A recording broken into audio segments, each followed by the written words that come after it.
It's not me too, I can tell that. I'm the short one, so I get bullied. Don't even talk. All right, so Sherry wrote this amazing thing, so I'm just going to be a true love story never ends. Love is a godly thing, and despite our human fumbles, true love endures, forgives, and remains. In 1964, U.S. Congress authorizes war against North Vietnam. The President signed the Civil Rights Act of 1964. Lyndon Johnson was also returned to power after a landslide victory.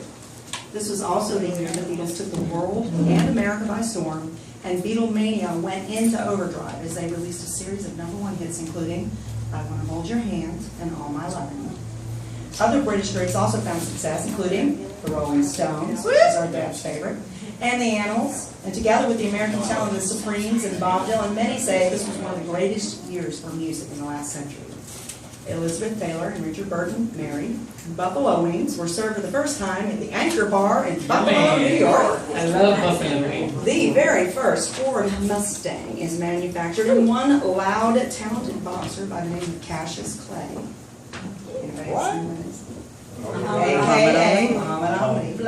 Won the Boxing World Heavyweight Championship from Sonny Liston, but most importantly, and the reason we are all here tonight, a boy named Tommy Herndon and a girl named Rena ran off to Jessup, Georgia, and eloped on a Wednesday, December 2nd. A year earlier at a popular teenage hangout called the Outside Club. Little teenage. The clock radio was a new high-tech device that year. And can you imagine that? That's pretty crazy. This is an Uncle George story. This is So Uncle if George Uncle story. George interjected, we're saying it wrong. When the family was opening Christmas presents, someone opened the clock radio, and my grandmother spit out, "Hi, Rena, you and I can use this when you get married." To which my mother burst into tears and said, "We're already married!" And that's how she let her family know she'd eloped with Dad on December 2nd.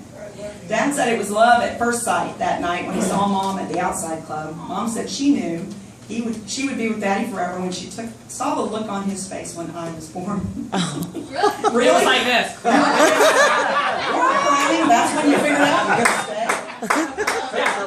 I was like, wait a minute, were you already married? But Yeah, you're that's right, already Rena's married. 51, you're right, no. I'm dirty. Not even 50 yet. Boom! Boom! Right, sorry. Five-figure discount. That is. It's probably a good thing you came to that realization, considering you were already married. There you go. There are too many, there are too many mediocre things in life. And I think that the two of you agree that love is not one of them. Amen. Awesome.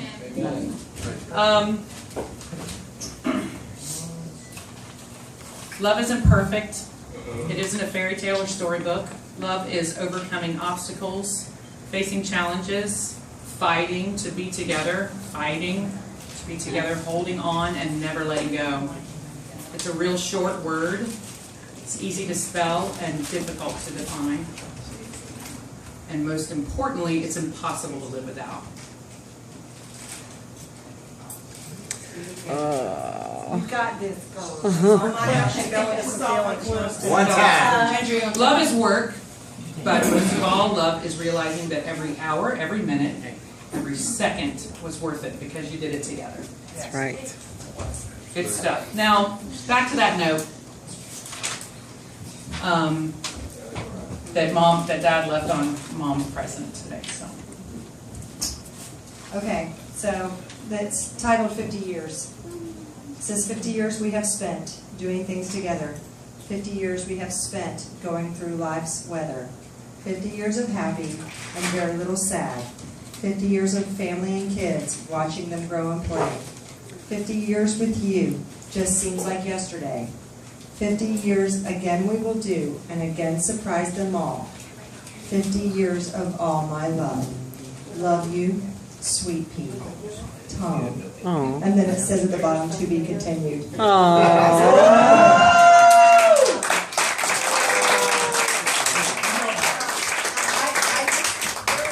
couple things that popped into my head when they were talking, because I don't have anything written, because it's just like me, not to do my homework. One thing was, there was a couple that was married for 20 years when I was young and doing hair, and they seemed so happy.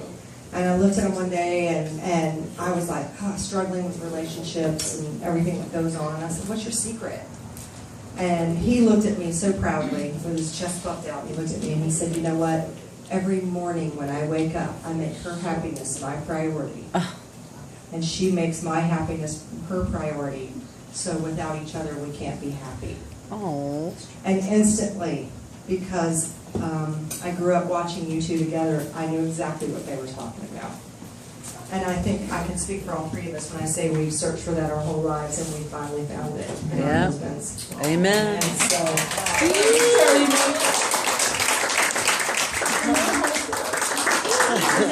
this is for the young ones coming up. I saw something the other day on the internet. What? And a new thing. So you Some have of to you may believe have everything them. you see on the internet, is that right? That's bonjour. And somebody said, if you want to have a successful relationship or a successful marriage, what you need to do when you first get together, when the night of your wedding, you write down what it is about that other person that you love so much and why you decided to be with them for the rest of your life.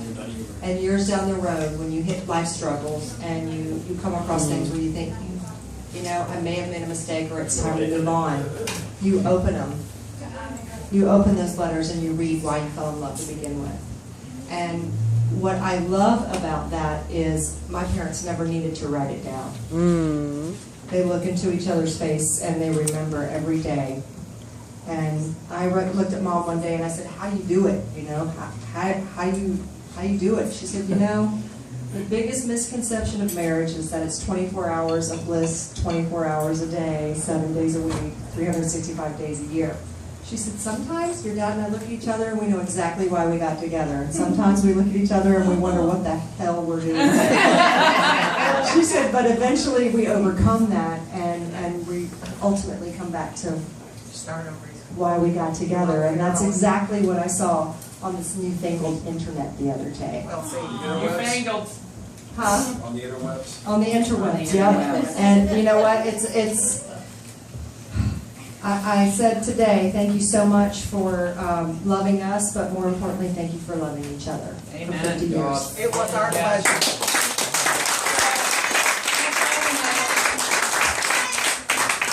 The 91 years and 12 days is the longest recorded marriage in history. Wow. Kidding me. 91 years and 12 days. So, to be continued.